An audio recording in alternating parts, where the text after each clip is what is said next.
अर्को नेक्स्ट टाइपको अपरेटर छ कन्डिसनल अपरेटर भनेर है। अब कन्डिसनल अपरेटरलाई हामीले चाहिँ एउटा टर्नरी अपरेटर भनेर पनि भन्छौँ, जो हामीले कन्डिसनहरू चेक गर्नु पऱ्यो भनेपछि हामीले कन्डिसन एक्सप्रेसनहरू हामीले कन्स्ट्रक्सन गर्नु पऱ्यो, अनि कन्डिसनहरू हामीले चेक गर्नु पऱ्यो भनेपछि हामीले यो कन्डिसनल अपरेटरको युज गर्छौँ है। बेसिकली यो कम्प्युटर अपरेटरले चाहिँ यो वाट चिन्ह कन्टेन गरेर हुन्छ है। यो क्वेसन मार्क जस्तो चिन्ह चाहिँ त्यसले कम्बाइन गरेर आउँछ, वाट अनि इज टू भनेर है। यो दुईवटा कुराहरू चाहिँ यसले कन्टेन गरेर हुन्छ।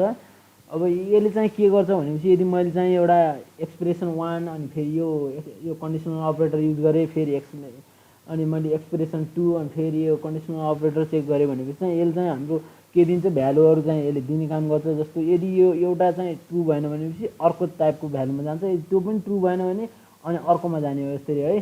जस्तो हामीसँग तीनवटा भेरिएबलहरू जस्तो छन्, तीनवटा भेरिएबल छन्, जस्तो ए बी र सी छ।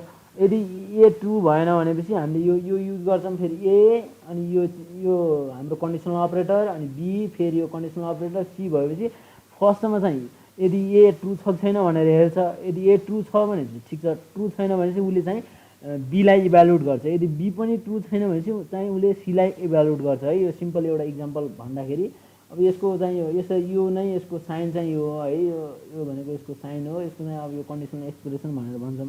अब चाहिँ मैले एउटा सिम्पल एउटा प्रोग्राम गर्छु यसको बारेमा, अनि त्यसको बारेमा अनि थाहा हुन्छ है।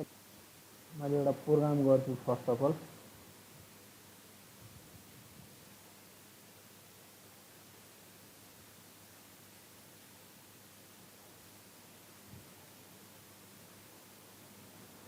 प्रोग्राम चाहिँ अब सिम्पल हुन्छ हाम्रो चाहिँ प्रोग्राम है। अब त्यही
एउटा यो सिम्पल एउटा प्रोग्राम छ। यहाँ चाहिँ अब हामीले दुईवटा हामीले यहाँ तीनवटा हामीले भेरिएबलहरू डिक्लेयर गऱ्यौँ। एउटा n1 भयो, एउटा n2 भयो, एउटा लार्जर भनेर भयो। अब हामी चाहिँ यहाँ दुईवटा नम्बर चाहिँ हामीले आफै युजरबाट नै हामीले इनपुट दिने हो। त्यही भएर चाहिँ मैले यहाँ इन्टर 2 नम्बर भनेर दिएँ। अनि त्यसपछि हामीले यहाँ दुईवटा नम्बर दिने, एउटा n1 र n2। यदि यहाँ लार्जर भनेको हाम्रो अर्को एउटा भेरिएबल छ, यदि त्यो यहाँ n1 चाहिँ n2 भन्दा ठुलो भएपछि हामीले त्यो के भन्छौँ, n1 भनेर लार्जर हो भनेर भन्छौँ। यो चाहिँ हाम्रो कन्डिसनल अपरेटर हो। यदि यहाँ n2 है, यदि यहाँ हाम्रो n1 चाहिँ हाम्रो ठुलो हो n2 भनेपछि हाम्रो n1 हाम्रो प्रिन्ट हुन्छ। यदि यो n1 हाम्रो n2 भन्दा ठुलो भएन भने चाहिँ हाम्रो n2 ठुलो हो भनेर हाम्रो यहाँ प्रिन्ट हुनुपर्ने हो।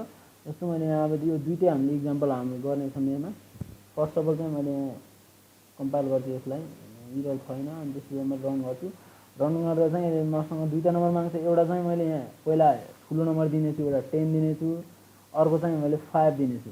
5 दिइसकेपछि चाहिँ यसले भन्यो यहाँ 10 इज अ लार्जर नम्बर भनेर भन्यो। अब यदि चाहिँ मैले अब चाहिँ यसलाई फेरि अब काटेर फेरि एउटा मैले नम्बर चाहिँ अलिकति एउटा अगाडिको चाहिँ सानो दिनेछु अहिले मैले अगाडिको चाहिँ 5 दिएँ पछाडिको चाहिँ मैले 6 दिएँ भने चाहिँ यसले चाहिँ मलाई लार्जर नम्बर इज 6 भन्यो यसमा चाहिँ के भन्यो भनेपछि यदि यो अगाडिको नम्बर चाहिँ हाम्रो ठुलो भयो n2 भन्दा भनेपछि चाहिँ त्यसले n1 प्रिन्ट गरिदिन्छ हामीलाई जति त्यो n1 को भ्यालु यदि हाम्रो n2 पछाडिको भ्यालु चाहिँ अगाडिको भ्यालु भन्दा ठुलो हो भनेपछि चाहिँ हाम्रो n2 प्रिन्ट भएर आउनु पर्ने हो जस्तो यहाँ इक्जाम्पलमा चाहिँ n1 को भ्यालु 5 छ n2 को भ्यालु चाहिँ 6 छ यसमा चाहिँ हाम्रो यो n2 को भ्यालु चाहिँ ठुलो भयो यो कन्डिसन चाहिँ फल्स भयो त्यही भएर चाहिँ हाम्रो n2 प्रिन्ट भएर यहाँ 6 भनेर आयो